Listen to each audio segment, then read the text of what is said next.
মিয়ানমারের সীমান্তরক্ষীদের গুলিতে নিহত বিজিবি নায়ক সুবেদার মিজানুর রহমান রাষ্ট্রীয় মর্যাদায় চিরনিদ্রায় শায়িত হলে নিজ বাড়ি কুমিল্লায়। আর নিজের জীবন দিয়ে রেখে গেলেন দেশের সীমান্ত রক্ষায় অনন্য উদাহরণ। মিজানুরের বাবা ৭১-এর মহান মুক্তিযুদ্ধে শহীদ হয়েছিলেন।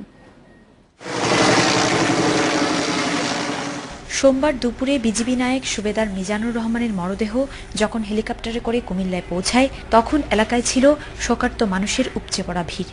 এরপর অ্যাম্বুলেন্সে করে মরদেহ দেবিদ্বার উপজেলার নিজ গ্রাম ভেলানগরে আনা হলে স্বজনদের আহাজারিতে ভারী হয়ে ওঠে এলাকার পরিবেশ। মিজানুরের এভাবে চলে যাওয়া মানতে পারছিলেন না কেউই। সরকার যেন তার একটা উচ্চ পদে সম্মান সূচক একটা পদে ঘোষণা দেন। সে যেহেতু বীরত্বের পরিচয় দিয়েছে, তার বীরত্ব একটা পরিচয় দেন। পরে দ্বিতীয় নামাজে জানাজা শেষে তাকে দাফন করা হয় পারিবারিক কবরস্থানে। এর আগে সোমবার সকালে শোকাবহ পরিবেশে মিজানুরের মরদেহ আনা হয় নিজ কর্মস্থল ৩১ ব্যাটালিয়ন সদর দপ্তরে।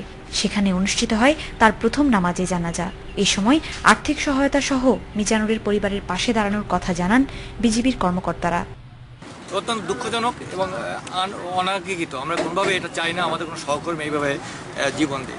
ডিজি মহোদয়ের পক্ষ থেকে ৫ লক্ষ টাকা তার ফ্যামিলিকে অনুদান হিসেবে দেওয়া হচ্ছে এবং তার যে প্রাপ্য, যে সকল তার বিধিবিধান অনুযায়ী তার প্রাপ্য, এগুলো সবকিছু যত শীঘ্র সম্ভব তার পরিবারকে হস্তান্তর করবে।